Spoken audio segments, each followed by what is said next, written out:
नमस्कार, आदाब। मैं हुसैन रिजवी। बहिश्त उसकी जगह नहीं जिसके दिल में खुदा नहीं, जलते घर हाथों में पत्थर ये मेरा तो जहां नहीं। यासिर, फैयाज, अल्ताफ, अब्दुल, इस्माइल, आबिद जैसे सैकड़ों हैं जिनके हाथों में पत्थर था। इन लोगों के हाथों में पत्थर कैसे आया, किसने थमाया, किसने उकसाया, ये एक सवाल है। लेकिन सबसे बड़ा सवाल तो यह है कि अब इन सैकड़ों लोगों की जिंदगी का क्या होगा, जिन लोगों पर 50 धाराओं में मुकदमे दर्ज कर दिए गए हैं। इन सैकड़ों लोगों के परिवारों का क्या होगा, उनकी माओं का क्या होगा, उनके बच्चों का क्या होगा। सवाल तो यह भी है कि क्या नागपुर को जलने से बचाया जा सकता था, जहां संघ मुख्यालय है, जहां से खुद मुख्यमंत्री देवेंद्र फडणवीस आते हैं, जहां नितिन गडकरी रहते हैं। 300-400 बरस पहले दुनिया से जा चुके औरंगजेब की कब्र के नाम पर जिंदा लोगों के दिलों में नफरत की कब्रें क्यों बनाई जा रही हैं? क्या नागपुर की हिंसा के बाद नफरतों का यह कारोबार खत्म हो जाएगा? कुछ और अहम सवाल है। क्या नागपुर की हिंसा से मुसलमानों ने कोई सबक लिया? क्या हिंदूवादी संगठन मुसलमानों को उकसा रहे हैं? क्या नागपुर हिंसा सरकारों के लिए भी कोई सबक है? इन तमाम सुलगते हुए सवालों के आज हम जवाब तलाशेंगे कुछ बहुत खास मेहमानों के साथ। तो चलिए अपने मेहमानों से आपकी मुलाकात करवाते हैं। स्वागत कीजिए जुनैद हारिस साहब का। प्रोफेसर जुनैद हारिस, आप जामिया मिल्लिया इस्लामिया में इस्लामिक स्टडीज पढ़ाते हैं। अरे भाई, तालियां बजाइए। और अब स्वागत कीजिए ख्वाजा शाहिद साहब का। जामिया मिल्लिया इस्लामिया में रजिस्ट्रार रहे और मौजूदा वक्त में एजुकेशन पर काफी काम कर रहे हैं, लोगों को इल्म बांट रहे हैं। और अब स्वागत कीजिए अब्दुल कलाम साहब का। मुस्लिम स्कॉलर, लेकिन अहम पहचान जो है कलाम साहब की, आप चेयरमैन रहे हैं कोल इंडिया के। तो आजकल खुदाई बहुत हो रही है, तो मैंने सोचा कलाम साहब को बुलाते हैं, माइनिंग के एक्सपर्ट्स हैं, उनसे भी कुछ सवालों के जवाब लेंगे। और अब स्वागत कीजिए परवेज हयात साहब का। Ex IPS officer doctor Parvez Hayat. लेकिन आईपीएस ऑफिसर के अलावा भी उन्होंने बहुत सारे और शोबों में पढ़ाई की है। कई मुल्कों में जाते हैं गेस्ट लेक्चर देने के लिए, काफ़ी मारूफ शख्सियत हैं। तो इन तमाम लोगों से आज बहुत सारे सवालों के हम जवाब जानेंगे। लेकिन बहुत सारे सवाल नागपुर हिंसा को लेकर के जो उठ रहे हैं कि आखिर इस तरह के हालात क्यों बने। कुछ पहले बयानात आपको सुनवाते हैं। देवेंद्र फडणवीस क्या कह रहे हैं, जरा पहले उनको सुनिए। ज्यांनी पोलिसांवर हल्ला केलेला आहे त्यांना कबरीतने खोदून काढू, सोडणार नाही। बाकी सगळ्या गोष्टी क्षम्य आहेत, पण पोलिसांवर हल्ला हा क्षम्य नाही। त्यामुळे त्यांच्यावर जी स्ट्रिक्टेस्ट कारवाई आहे ती कारवाई करून विविक्षित वेळेमध्ये त्यांच्यावर ही सगळी कारवाई केली जाईल। जसं त्या ठिकाणी औरंगजेबाची कबर जाळली गेली आणि त्याच्यावर कुठली आयात लिहिलेली नव्हती, कुठलीच नाही, त्याचं नीट आम्ही व्हेरिफिकेशन केलं, त्याला मॅग्निफाय करूनही व्हेरिफिकेशन केलं, पण जाणीवपूर्वक आयाती जाळल्या अशा प्रकारचे त्या ठिकाणी मेसेजेस फिरवण्यात आले आणि त्यातून अशा प्रकारची घटना पुढची जी काही ती घडलेली आहे। आणि म्हणून अशा प्रकारे जे लोक सामाजिक स्वास्थ्य बिघडवतात, जाणीवपूर्वक अशा प्रकारचे अफवा पसरवतात, त्यांनाही दोषी धरण्यात येईल आणि त्याची कारवाई झालेली आहे। काही लोकांना पकडलेलं देखील आहे। त्यामुळे या संदर्भात कुठल्याही परिस्थितीमध्ये अतिशय कडक कारवाई ही केल्याशिवाय आम्ही थांबणार नाही। चलिए अपनी बातचीत की शुरुआत करते हैं। परवेज हयात साहब, सबसे पहले आपसे बातचीत की शुरुआत करेंगे। इस तरह की हिंसा कैसे एग्जिस्ट करने लगती, कैसे भड़क उठती है, इसको रोके जाने के लिए क्या क्या आप लोग करते रहे होंगे, और यहां पर आपने कैसा फॉल्ट देखा नागपुर में? कि बहुत से, चाहे वो कास्ट राइट्स हो या कम्युनल इंसिडेंट हो, इस तरह की वारदात तो कभी भी हो सकती है किसी मौके पे। यहाँ का जो मौजू है तो आप देख ही रहे हैं। लेकिन मैं ये जानता हूँ कि अगर जो एडमिनिस्ट्रेटिव, जो वहाँ के जो एडमिनिस्ट्रेशन है, जो निज़ाम है, अगर उनके अंदर क्लैरिटी है कि हमको क्राइम या वायलेंस या राइट्स नहीं होने देना है, तो इंसिडेंट हो तो सकती है, लेकिन कंट्रोल करना उनके लिए not more than half an hour. हमने भी अपने सर्विस करियर में 5 डिस्ट्रिक्ट में मैं एसपी रहा हूँ कि वारदात के बहुत से वजूहत हो सकते हैं, लेकिन वारदात को रोकने में जो वक्त लगा है, जितना वक्त लगा, जिसकी वजह से कुछ हमारे पुलिस अफसर्स इंजर्ड हुए, कुछ और इनोसेंट लोग इंजर्ड हुए, इसमें मुझे एक कमी, एक चिंक्स नज़र आ रहा है। या तो आजकल के हालात में जो अफसर्स हैं उनके अंदर क्लैरिटी नहीं है या कॉन्फिडेंस नहीं है, या उनको लगता है कि हम अपने पॉलिटिकल मास्टर्स को पहले देखें कि मुझे क्या करना चाहिए।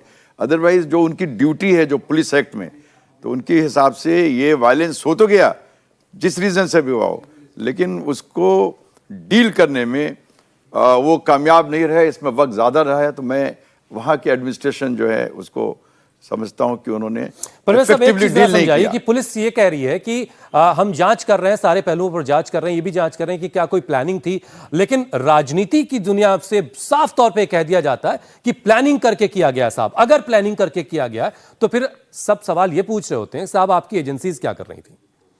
जो इंटेलिजेंस एजेंसीज होती हैं वो क्या करती हैं? वो कैसे पता लगाती हैं कि कुछ होने वाला, साहब उससे पहले उसको रोक लिया जाए? प्रिवेंटिव हम लोग एक्शन लेते हैं, प्रिवेंटिव स्टेप्स लेते हैं, लेकिन अब यहाँ पे ये ज़रूर है कि ये जो मुद्दा है ये पॉलिटिकली मोटिवेटेड है, इसमें कहने में कोई शक नहीं। जिस तरह से 300-400 साल पहले क्या हुआ नहीं हुआ, वो तो जितने भी चीज़ें हैं उस पर हम लोग डीप में नहीं जाएंगे।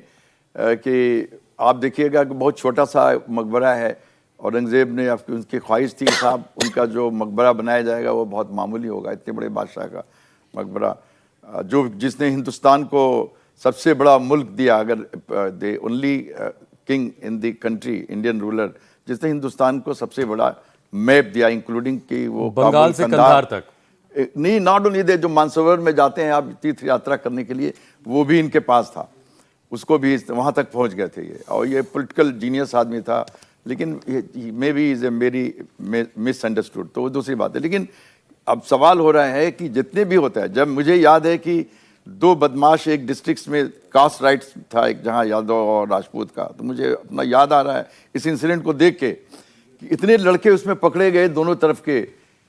उसमें तो 2 कम्युनिटी के लोग थे, यहाँ पे 2 यहाँ पे भी है, हिंदू मुस्लिम जो भी कहिए।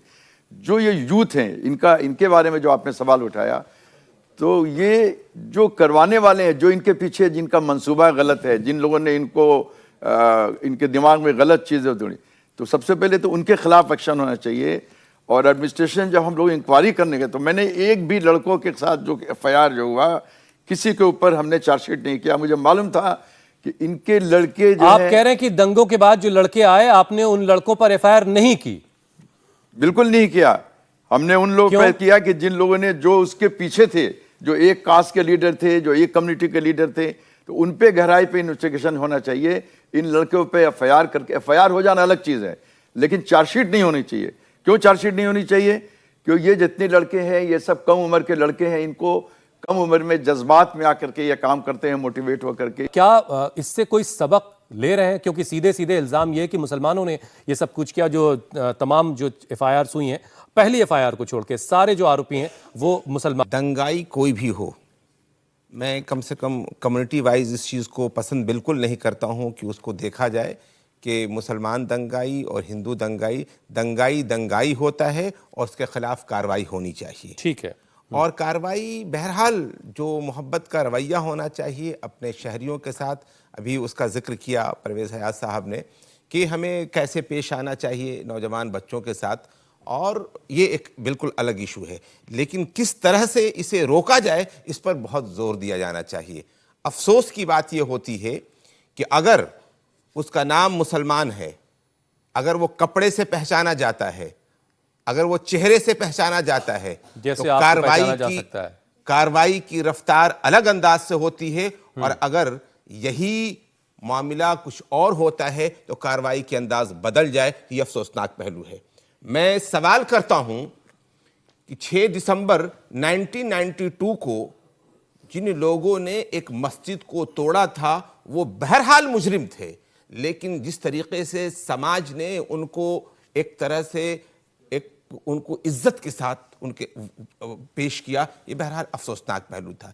जिस तरह से बिल्किस बानो का केस था और उसके जो मुल्जिम थे, बल्कि मुजरिम, जब उनको अदालत के जरिया बहाली भी हासिल हो रही है थोड़ी दिनों के लिए, तो जिस तरह से उसका इस्तकबाल किया जा रहा है, ये बहरहाल किसी भी समाज के लिए कलंकित कर देने वाला वो मामला है कि आप एक रेपिस्ट के साथ कैसे पेश आ रहे हैं।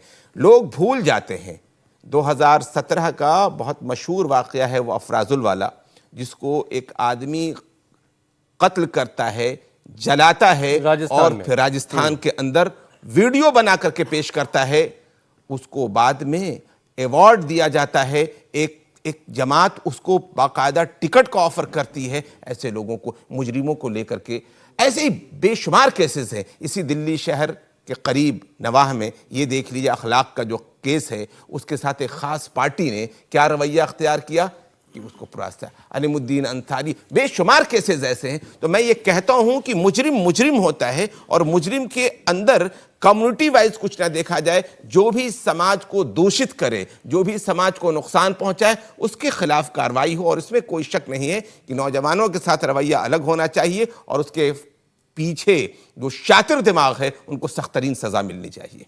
ख्वाजा शाहिद साहब, लेकिन मुख्यमंत्री तो यहाँ तक कह गए कि हम कब्रों से खोद कर निकालेंगे जो भी गुनहगार होंगे, जो भी जिन्होंने ये सब कुछ किया है। क्या इस तरह की भाषा का इस्तेमाल, इससे पहले उन्होंने कहा था कि हम फाड़ देंगे जो औरंगजेब का महिमा मंडन करेगा। तो बतौर मुख्यमंत्री, एक तो इस तरह की जो भाषा है, लैंग्वेज है, क्या इस पर कोई एतराज़ की ज़रूरत लगती है आपको? और उससे भी बड़ी चीज़ ये कि किस तरह से जो जिस तमाम केसेस का जिक्र जुनैद हारिस साहब ने किया, क्या इन सारी चीज़ों ने एक लंबे वक्त से कोई अनरेस्ट पैदा किया सोसाइटी के अंदर? आपका पहला सवाल, दो सवाल हैं आपके। पहला सवाल मुख्यमंत्री की भाषा के ऊपर है। तो वो भाषा चाहे मुख्यमंत्री की हो चाहे किसी की हो, वो भाषा तो अच्छी भाषा नहीं है। ख़ास तौर से जो किसी रियासत का सदर है, किसी हुकूमत का सरबराह है, और वो ऐसी बातें इस्तेमाल करे तो समझिए कि समाज में क्या मैसेज जाएगा, नीचे तक क्या मैसेज जाएगा। मैंने किसी डिबेट में सुना, कोई कह रहा है औरंगज़ेब की नाजायज़ औलाद है, बाबर की नाजायज़ औलाद है। तो अब ये कोई भाषा है? कौन है वो लोग? ये कोई भाषा है बोलने की? औरंगज़ेब को मरे हुए 300 साल से ऊपर हो गए। अब उसकी औलादें कहाँ होंगी, किधर होंगी, कौन है उसके वंशज, कौन है, क्या है, होंगे भी तो किस हालत में होंगे, बदल के होंगे। आप उनको नाजायज़ औलादें कह के सबको, किसी एक कम्युनिटी को या किसी एक ग्रुप को खिताब कर रहे हैं। ये सब भाषाएं जो हैं, यही भड़काऊ चीज़ें कहलाई जाती हैं। ये हेट स्पीच में आती हैं, कानूनी तौर पे हेट स्पीच में आती हैं, जो चीफ मिनिस्टर इस्तेमाल कर रहे हैं। तो और जहाँ तक कब्र खोद देंगे, कर देंगे, कानून है, ASI आपकी सरकार है, सेंटर में आपकी सरकार है, ASI आपके अंडर में है, कानून चेंज कर दीजिए। ASI का प्रोटेक्टेड मोनूमेंट है, चेंज कर दिए, तोड़ दीजिए, मसमार कर दीजिए। कौन रोक रहा है आपको? ये बयानबाजी से क्या है भाई? करना चाहते हैं, अगर आपकी नीयत है तो कर दीजिए। आप जाइए, कानून का सहारा दीजिए और कर दीजिए। 2 बार चीफ मिनिस्टर रह चुके इससे पहले, और सेंटर में भी उनकी सरकार रही, तब तो कब्र खोद ही नहीं गई। अब क्या ऐसी बात आ गई? एक मूवी आ गई, मूवी देख के आपने कहा कब्र खोद देंगे अपने करके। मूवी के पहले अगर आप देखेंगे, उसमें लिखा होता है कि इसके जितने भी वाक़यात हैं वो किसी एक तारीख के मुताबिक पूरे सही नहीं है। अपनी एक लैंग्वेज में लिखते हैं, डिस्क्लेमर करते हैं। सारे डिस्क्लेमर, वैसे जैसे सिगरेट के डिब्बे पे लिखा होता है, लेकिन फिर भी लोग पी रहे होते हैं। हाँ। तो आप ऐसे चीज़ों के जरिए माहौल में परागंदगी पैदा करके, तो उसका कॉन्सिक्वेंस यही होना है। आप ये मत सोचिए कि आप जॉब होएंगे तो गेहूं काटेंगे, आप जॉब होंगे तो जौ ही काटेंगे। तो ये जो आप बो रहे हैं इस ज़बान से, इस रद्द-ए-अमल से, ये इस तरीके के, तो समाज के नौजवान हों या सीनियर से हों, वो सब प्रोवोक होंगे, वो एक आइडियोलॉजी के तहत चल पड़ेंगे अपने करके। तो ये इसका हल खाली लॉ एंड ऑर्डर में ही छुपा हुआ नहीं है कि आपने FIR कर दी और FIR करके, वो एक अलग पहलू है कि FIR करके और चार्जशीट करके वो बरसों लोग जेल में पड़े हुए हैं, नौकरियां नहीं मिल रही हैं। जैसे परवेज साहब ने कहा जेल में पड़े हुए हैं, मुकदमे में पैसा खर्च कर रहे हैं, ख़ानदान तबाह हो गए, 20-20 साल बाद मुकदमा का फैसला हो रहा है। तो ये एक अलग पहलू है हैरेसमेंट का या परेशान करने का किसी को भी, चाहे वो A हो, चाहे B हो, चाहे C हो। तो मेरा मतलब ये है कि ऐसे मुद्दों को, जिनको आप आज से 400 साल पहले मुद्दे हैं, 500 साल पहले मुद्दे हैं, उसको ला रहे हैं। वो हिस्ट्री का पार्ट है, हिस्टोरियंस के पास छोड़ दीजिए। वो हिस्ट्री के जो माहिरीन हैं उनको कर दी, वो बहस करते रहते हैं।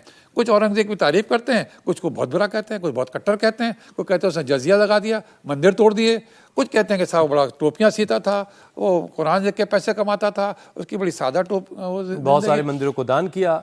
तो हिस्ट्री में दोनों पहलू पे लोग चर्चा कर रहे हैं। चाहे एक तरफ विशंबरनाथ पांडे कह रहे हैं, एक तरफ सतीश चंद्रा कह रहे हैं, एक तरफ कोई और कह रहे हैं अपने, तो लिखने वाले दोनों तरफ हैं। तो हिस्ट्री के मुद्दे हैं, उससे चर्चा हो रही है, लेकिन उसको जाके आज के समाज में, आज के नौजवानों को कहिए कि भाई आप अपना जहन प्रगंदा कर लीजिए और एक ख़ास कम्युनिटी की तरफ इशारे कर करके आप उस कम्युनिटी की तरफ प्रोवोक करिए। और मज़ेदार बात यह है कि RSS के सुनील आम्बेकर साहब खुद कह रहे हैं कि आज के वक्त में औरंगजेब इररिलेवेंट है। सर आपकी बात को, उसके बावजूद सारी बातचीत औरंगजेब की, मैंने RSS ही नहीं कह रही है, जितने भी समझदार लोग हैं जितने भी समझ सोच के रोज रख रहे हैं अपना करके, चाहे वो हिस्टोरियंस हों, चाहे वो हिंदी अदब के हों, चाहे वो कह रहे हैं कि भाई ये इस चीज़ की आज के ज़माने में कोई ज़रूरत ही नहीं है, इररिलेवेंट है। तो आरएसएस के अगर कह रही है तो सही कह रही है। ठीक है। आरएसएस की सोच बिल्कुल सही है इस मुद्दे पे अपने करके, हमें उसका सपोर्ट करना चाहिए। ठीक है। कलाम साहब, आपका नाम कलाम साहब से मिलता है और आजकल बहुत कहा जाता है कि हमें कलाम साहब जैसे लोग चाहिए, इसलिए भी मैंने आपको बुलाया। और आजकल खुदाई की भी बड़ी बातें हो रही हैं, तो आप जब खुदाई माइनिंग करवाते होंगे तो वहाँ से कोयला और सोना निकलता था। अब ज़रा ये बताइए कि आप एक स्कॉलर भी हैं, ये औरंगज़ेब की कब्र खोदने से क्या मिलेगा? क्या वहाँ से विकास निकल सकता है, वहाँ से कुछ ऐसा निकल सकता है जिससे डॉलर के मुकाबले रुपया मजबूती की तरफ जाने लगेगा, या बच्चों की पढ़ाई बहुत बेहतर हो जाएगी, मुल्क बहुत तेज़ी से तरक्की करने लगेगा? क्या निकलेगा औरंगज़ेब की कब्र की खुदाई से? आपने दो सवाल किया, मेरे मेरे वजूद पर एक सवाल है। पहले बच्चों के लिए 1000 फूल गिलें, लाख आंधियाँ उठें, वो फूल खिल के रहेंगे जो खिलने वाले हैं। बहुत उम्दा। बच्चों के फ्यूचर के लिए आप लोग इससे दूर एक अच्छे हिंदुस्तान की परिकल्पना करें। गीता का एक श्लोक पढ़ा जो बहुत लोग समझते हैं, भगवत गीता बहुत पुण्य किताब है और एक बहुत बड़ी वो है, भगवान कृष्ण जो एड्रेस किए हैं उसके ऊपर है। तो उसमें एक स्टार्टिंग श्लोक है, पेज नंबर 66, 18वां चैप्टर में है कि सर्व धर्म मान्य परित्यजन माँ शरणम ब्रज। मैं आपको आदेश दे रहा हूं कि सब धर्म छोड़ के एक खुदा के पास आओ। कृष्ण जी कह रहे हैं। जी, कृष्ण कह रहे, एक खुदा के पास आओ, वन गॉड। कुरान शरीफ में जो सूरह फातिहा है, रब्बुल आलमीन कहती है कि खुदा एक है, जो इस्लाम का नहीं पूरे रब का है, सारे आलम का चिड़िया रब है। पंछी समंदर सबका है। तो मैं इस पृष्ठभूमि में नहीं पढ़ता, इसमें अफसोस है कि इस सब्जेक्ट पे बात कर रहे हैं हम लोग, लेकिन हमें जो जितने आयोग हुए हैं कम्युनल के, मेरी ससुराल अलीगढ़ यूनिवर्सिटी में रही है, वहाँ 80 में राइट होते थे बहुत, तो उसकी रिपोर्ट मैंने पढ़ा। उसमें कहता है कि 2 कारण होते हैं, एक तो लोकल लैंड माफियाज करते हैं, दूसरा बिजनेस माफिया, तीसरा पॉलिटिकल माफियाज। तीनों चीज़ें थी उसमें, बहुत चीज़ें थी। लेकिन तो यहाँ नागपुर में कौन वाले माफिया आपको दिखाई दे रहे हैं? अभी जो पृष्ठभूमि है इसमें, अगर माहौल को जैसे आग में घी डालने की बात होगी, मैं चाहता हूँ उस रिपोर्ट को देखा जाए। अगर उस रिपोर्ट को जिसमें कहा गया है कि इंटरफेथ डायलॉग की ज़रूरत है, आपने कहा कि कैसे क्या होगा, ये तो पॉलिटिकल भी है, माफियाज हैं, रिपोर्ट आएगी तो पता चलेगा। मे बी अभी मैटर सब्जुडिस है, उस पर कमेंट करना बहुत मुश्किल है, बट जो माहौल बन रहा है मुल्क में बहुत अफसोसनाक है, इसको दूर होना चाहिए। अगर मोदी जी के बयान को लें, सबका साथ सबका विकास, तो ये नहीं होना चाहिए। परवेज रियाज साहब, एक शिकायत जो जुनैद हारिस साहब ने की कि जब पुलिस कार्रवाई कर रही होती है और उसके सामने कोई मुसलमान है, कोई उर्दू नाम वाला है, उसके चेहरे पर दाढ़ी है, टोपी है, उसका लिबास मुसलमानों जैसा है, तो कार्रवाई का तरीका बदल जाता है। क्या ये ऐसा है? आपने अपने दौर में क्या देखा और अब क्या फ़र्क देख रहे हैं आप? भाई, मैं भी पुलिस अफसर रहा हूँ, मुझको तो इसका एहसास नहीं हुआ। मुझे मालूम है कि जब मेरा ट्रांसफ़र हुआ था जमशेदपुर से, और कितने मुश्किल वक्त में 6 तारीख को मस्जिद गिरी थी, और इंटेलिजेंस से रिपोर्ट भी थी कि 6 तारीख को ऐसा होने वाला है। गवर्नमेंट ऑफ इंडिया को और स्टेट गवर्नमेंट को सबको पता था। तो उस जगह पे 4 तारीख को मेरा अपार्टमेंट होता है, 6 को मस्जिद गिरती है। लेकिन इतने ख़राब माहौल में मुझे मालूम है कि अगर ऑफिसर्स, मैं ऑफिसर्स के बारे में कहता हूँ, एडमिनिस्ट्रेशन के बारे में कहता हूँ, कि जो अभी जो हम लोग को ये नहीं सोचना पड़ता था कि हमको चीफ मिनिस्टर के यहाँ से कोई मैसेज आएगा तब हम एक्शन करेंगे। अगर ऑफिसर्स कॉन्शाइनेबल ऑफिसर्स हैं, चलिए इसको थोड़ा और स्पेसिफाई करते हैं। रूल ऑफ लॉ को अगर इंप्लीमेंट करना चाहते हैं तो उनको मैं थोड़ी सी discriminate कंडीशन नहीं कर देता हूं सकते परवेज साहब आपको। जहां ये प्रोटेस्ट हो रहा था, जहां पर औरंगजेब की सांकेतिक कब्र को जलाया गया, उसके बिल्कुल करीब एक मस्जिद है और वहां पर जो दुकानें हैं वो दुकानें मुसलमानों की हैं। जब वो कब्र सांकेतिक जलाई जा रही थी तो भी बहुत सारे लोगों ने अपोज किया कि भाई ये आप क्या कर रहे हैं, जो उस पर चादर है। लोगों ने ये कहा कि उस पर कुछ कुरानिक वर्सेस लिखी हुई हैं, जो हरे रंग की एक चादर थी। हालांकि वीएचपी की तरफ से कहा जा रहा, बजरंग दल की तरफ से कहा जा रहा कि ऐसा कुछ नहीं था। तो इतनी करीब मस्जिद है, इतनी आबादी है, वहां पर इस तरह की एक्टिविटीज, पुलिस किन हालात में इस तरह की चीजों की परमिशन दे देती है? पुलिस को इसके कॉन्सिक्वेंसेस का अंदाजा नहीं होता है। देखिए, यहाँ पे मिस इन्फॉर्मेशन है। जब भी ये इस तरह के वारदात होते हैं तो इसमें जो मिस इन्फॉर्मेशन का भी एक बहुत बड़ा रोल होता है कि गुमराह करने के लिए किसी ने, एक सोशल ने, किसी ने कह दिया कि भाई ऐसा हो रहा है। लेकिन एक्चुअली देखा जाए तो सभी लोगों ने कंडेम किया है, जितने भी गवर्नमेंट की तरफ से भी और एडमिनिस्ट्रेशन की तरफ से भी, इसमें पुलिस वाले भी बहुत इंजर्ड हुए हैं। तो ये एक तरह से किसी ने एक शोषा छोड़ दिया और उसको लेकर के बहुत मिस इन्फॉर्मेशन हुआ है। लेकिन मैं आपको कह रहा था कि ये वारदात जो हुई है, जिसके लिए FIR हो रहा है, ये वारदात नहीं हो सकती थी, क्योंकि इन सब चीज़ों के बारे में इंटेलिजेंस रिपोर्ट थी।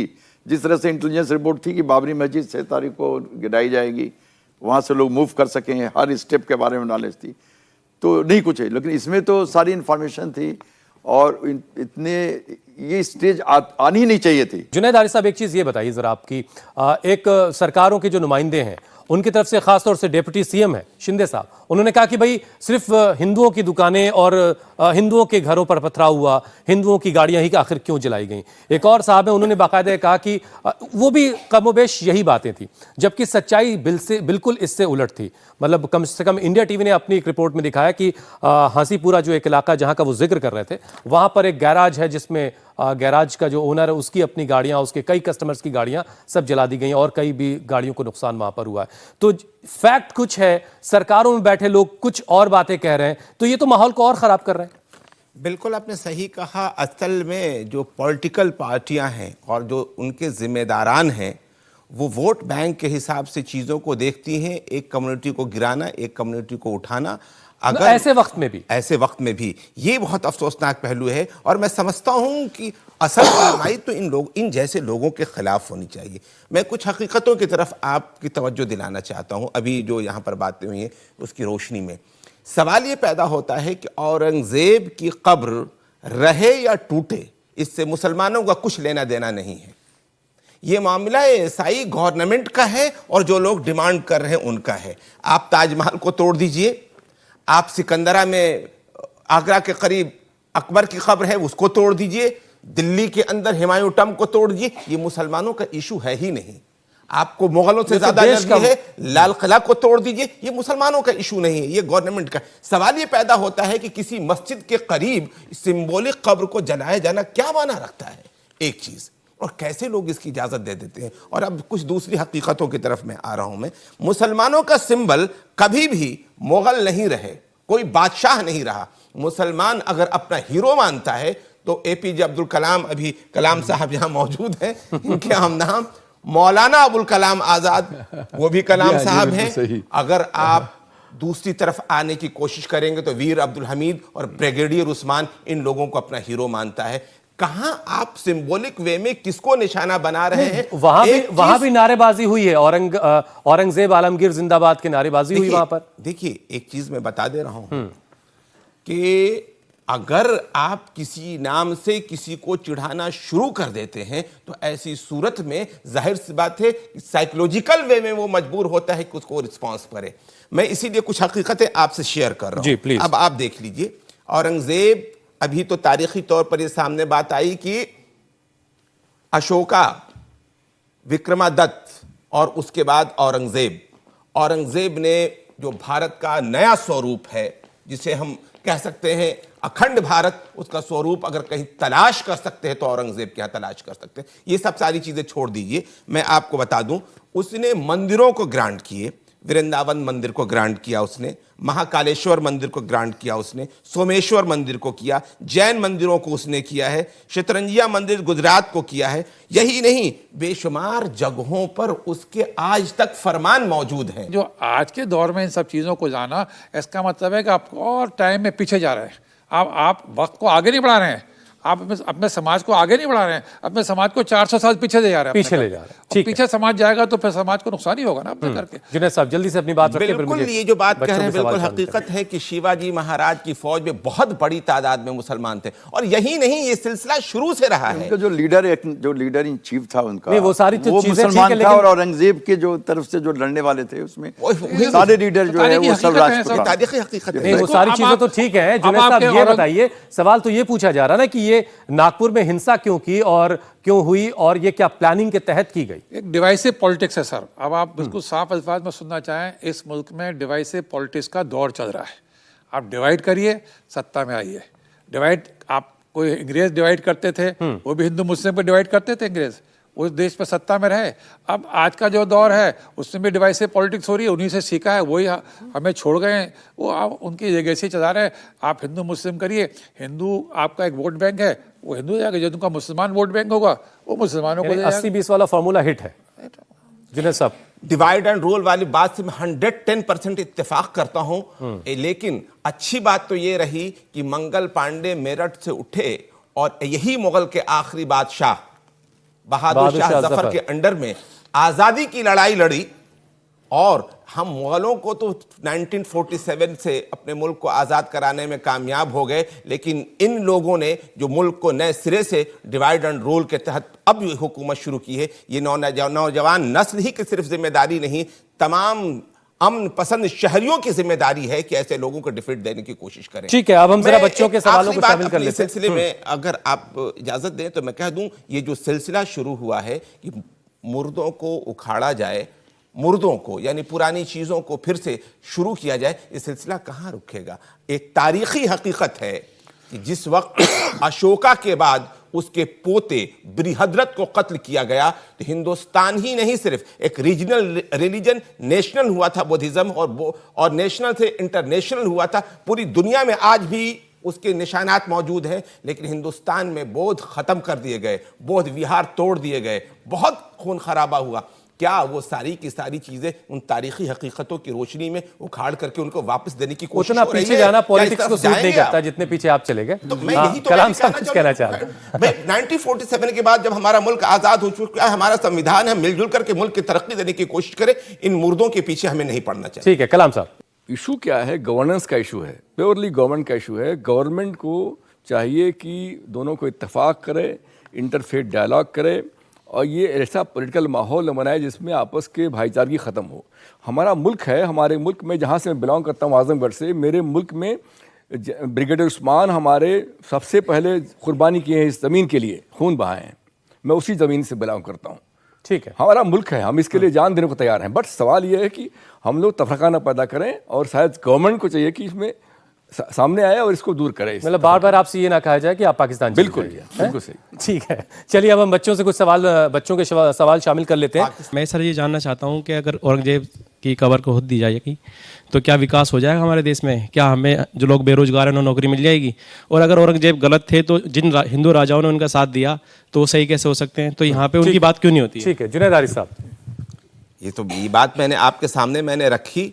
ये सिर्फ इतनी ही बात नहीं है, अफसोसनाक पहलू तो ये है कि महाराणा प्रताप के खिलाफ कौन लड़ रहा था? महाराणा प्रताप की फौज के सिपाहसालार हाकिम खान थे और अपोजिशन में अकबर की फौज की सिपाहसालारी मान सिंह के हाथ में थी। और मान सिंह की आज औलाद इसी गवर्नमेंट की जो इस तरह की राजनीति करती है, आप देखेंगे कि वजारत के ओहदे तक पहुंची हुई है। क्या हो रहा है? ठीक है, ठीक है, यही तो दोहरा रवैया है। 4 दिसंबर 1992 में मेरी पोस्टिंग हुई जमशेदपुर में, और आज जो है 2025 चल रहा है। उसमें उस टाइम की जो जुडिशियल और ये उस वक्त की पुलिसिंग और आज की पुलिसिंग में क्या फर्क है? ठीक है सर, मैं आपको बताया कि बहुत फर्क है। अभी मैं देखता हूं कि जो वारदातें हो रही हैं उसमें, चाहे किसी औरत को रात में, आपने देखा होगा यूपी में कि उसकी शी वाज रेप्ड, फिर रात ही रात उसकी डेड बॉडी जला दिया, उसके फैमिली को नहीं बुलाया।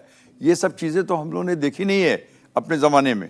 अभी के माहौल में पिछले कुछ सालों से, ओवर ए डिकेड, ऐसा लग रहा है कि जो पुलिस की ऑटोनॉमी है, जबकि सुप्रीम कोर्ट ने कहा है कि साहब प्रकाश सिंह की जो रिपोर्ट थी जिसमें कि पुलिस को ऑटोनमस किया जाए, लेकिन ऐसा नहीं है। सारी चीज़ें कि अभी के जो जो जो जो पुलिस का सेटअप है, जो एडमिनिस्ट्रेशन है, उनको ऊपर देखना पड़ता है। राजनीति के असर से आज़ाद नहीं हो सकती पुलिस, आप ये कहना चाह रहे हैं?